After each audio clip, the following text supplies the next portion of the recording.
Je vais brièvement vous présenter l'entreprise agricole Jardin d'Éden.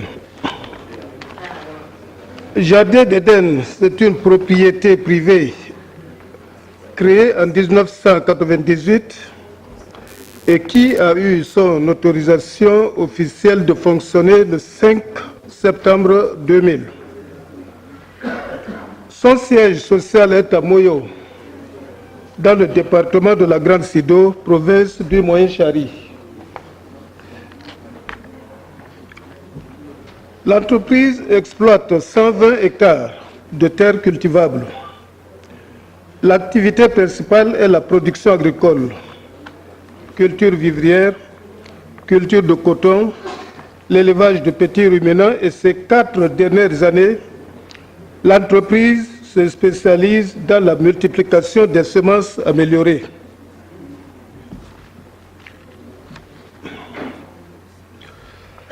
Jardin d'Éden, depuis sa création, emploie en saison de pluie une main-d'œuvre temporaire qui varie de 70 à 100 personnes par jour.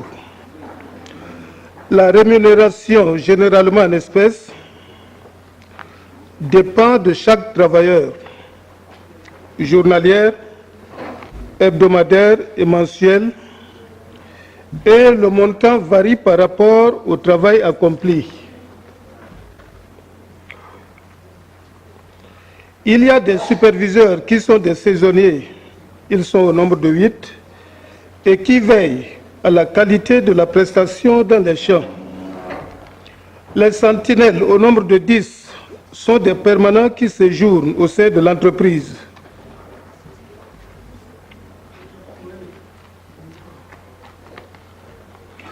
Ces superviseurs et sentinelles bénéficient des champs dont l'entretien incombe à l'entreprise et des forfaits substantiels en espèces.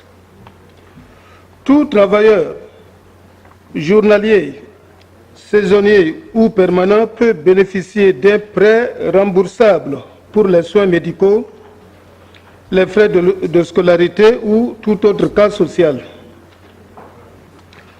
Les semences sont distribuées à ceux qui le désirent pour une autoproduction et contre remboursement au double de la quantité prêtée. En période de soudure, des sacs de céréales sont prêtés contre remboursement au moment des récoltes et ce, non seulement aux travailleurs réguliers, mais à tous ceux qui, de près ou de loin, viennent proposer leurs doléances.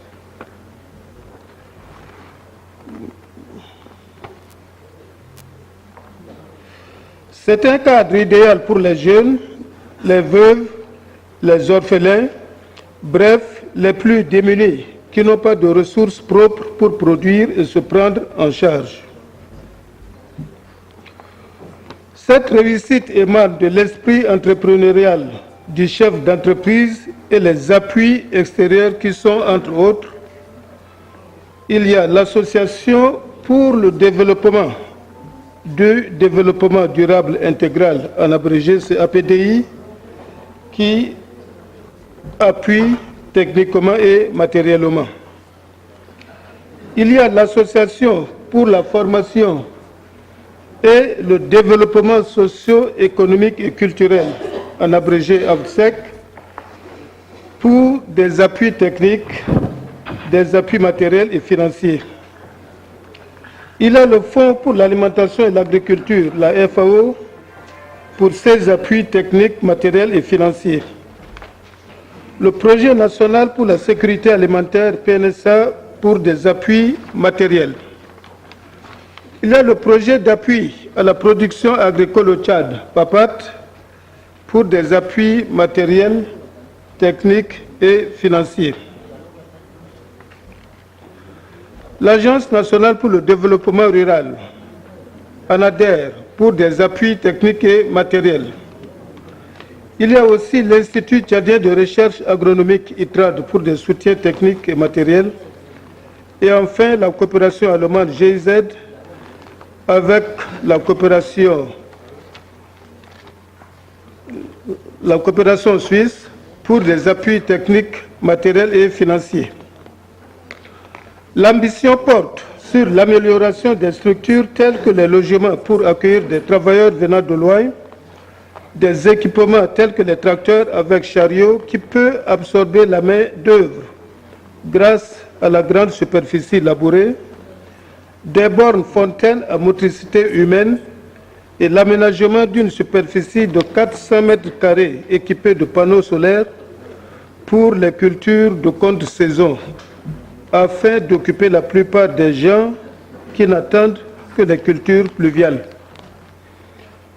L'entreprise sollicite auprès de ses partenaires des crédits de campagne pour payer et entretenir les petits matériels agricoles, les semences améliorées et l'entretien des champs et du personnel. Il y a quelque chose que je n'ai pas ajouté et je n'ai pas pu présenter aussi des photos parce que je n'étais pas sur place quand j'ai eu l'invitation de venir. Et pour les réalisations de l'entreprise, il y a 2 magasins qui sont construits, dont un renferme les semences. Et pour cette campagne, il y a 20 tonnes de semences qui attendent leur certification. Et le deuxième magasin pour la production agricole, avec 30 tonnes de céréales et 30 tonnes d'arachides en graines déjà stockées dans le magasin. L'entreprise dispose également d'un verger de 5 hectares et d'un troupeau de bœufs. C'est en bref les réalisations de l'entreprise. Merci Alexis. Je descends tout doucement. Je cherche à savoir, c'est une entreprise privée. Et puis, je peux te tutoyer, tu fais des choses pour la communauté. Comme dit mon grand-père, qu'est-ce que tu gagnes dedans? Bien. J'ai le niveau de vie de tout le groupement. Ça a commencé avec un groupement de 15 membres. Donc le groupement voit son niveau de vie amélioré et le chef d'entreprise également se voit le niveau de vie amélioré. Oui. Donc ça veut dire que la nation te doit reconnaissance et merci. Enfin, nous sommes avec Dominique Castran, le dernier intervenant. Dominique, tu as le podium. Tu as besoin de PowerPoint aussi? D'accord. On a des agriculteurs très très modernes là, avec PowerPoint, digitalisation, et l'avenir s'annonce très bien là.